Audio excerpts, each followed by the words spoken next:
Gusto ko na po sana iuwi si Jordan. Baka pwedeng sa bahay na lang po siya magpagaling.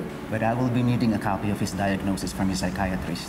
Okay po. Sige po. Bibigay ko po sa inyo. Yan na yung fake diagnosis si Jordan. Bakit kasi pinalabas mo pang baliw si Jordan? Baliw naman talaga siya.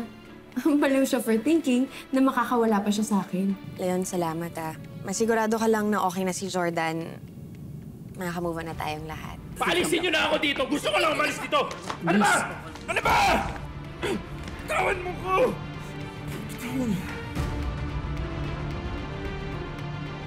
Jordan? Jordan! Anong ginagawa mo dito? Saan mo siya dadalhin, Shaira? Iuwi ko na siya sa bahay. Di ba parang okay na yung pinagagawa ni Leon? Hindi ko naman masasagot yung tanong mo. Pero sana hindi niya napapabayaan yung anak niya. Masalimuot ang buhay ni Christy. Pero mahal ni Leon si Christy, kaya damay siya. Is he okay? He's not. Kaya huwag ka na makulit. Kailangan na namin umuwi, okay? Gusto naming makausap ni Tori ang ama niya. E paano mo nga kakausapin? Wala nga malay. Hindi ka ba makaintindi nun, Christy? Dumalaw na lang kayo sa ibang araw, ha? Alam mo, hindi ko talaga alam kung ano pang pinaglalaban mo eh. Ako na yung asawa ni Jordan.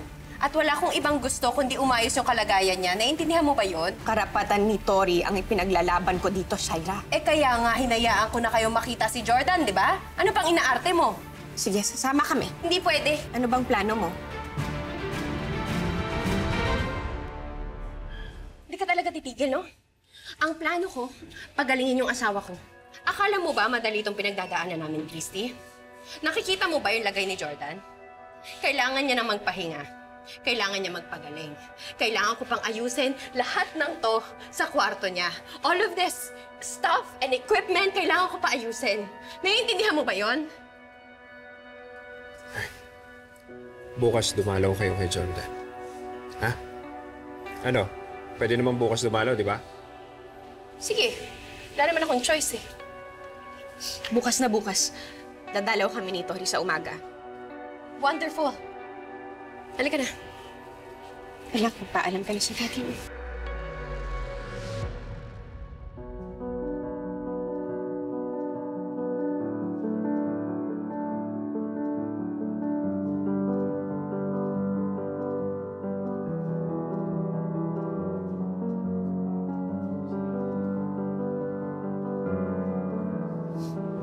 Galing ka po, Daddy.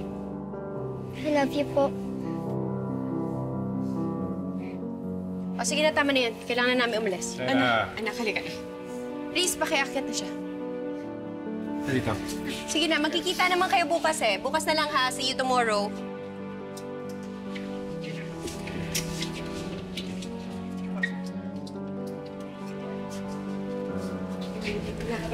Dito ka. Tara na, Leslie.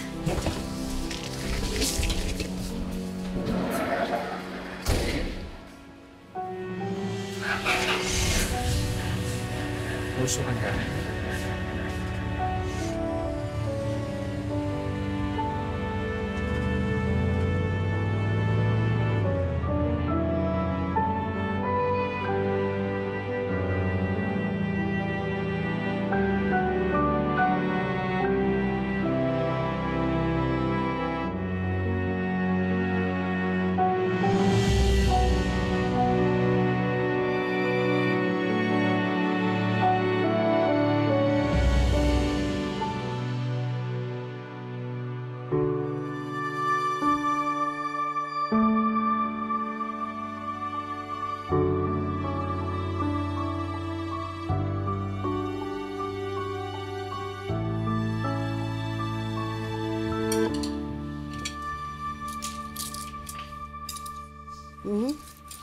House story?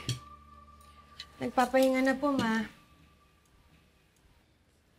At least nakita niya ang daddy niya. Pero hindi naman namin nakausap, Ma. Oo nga, pero nangako naman si Shaira. Sabi mo, napapayagan niya kayong dumalaw bukas kay Jordan. Parang hindi ka yata kumbinsido doon, anak, ha? Hindi ko na rin kasi alam, Ma, kung paano ko paniniwalaan yung babaeng yun, eh. Meron kang court order, hindi ba? Di magsama kayo ng pulis bukas. Kapag umalma, ipaposas mo. Buisit na yun.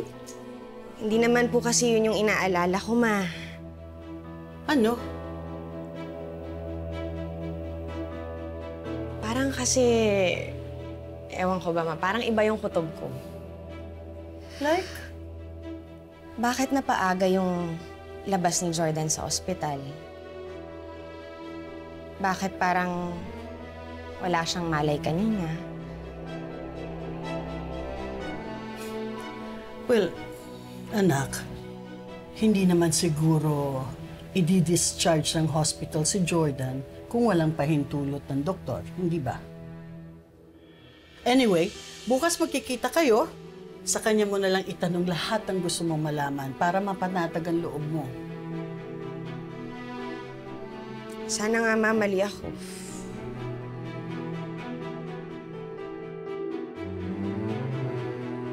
Sana nasa maayos na kalagayan si Jordan.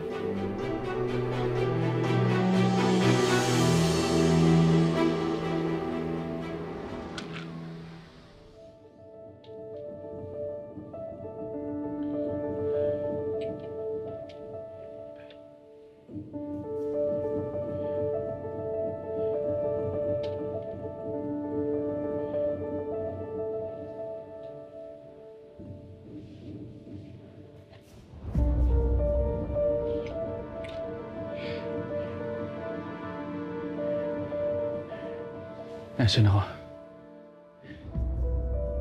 Nandito ka sa lugar kung saan ka nararapat. Sa piling ng pamilya mo.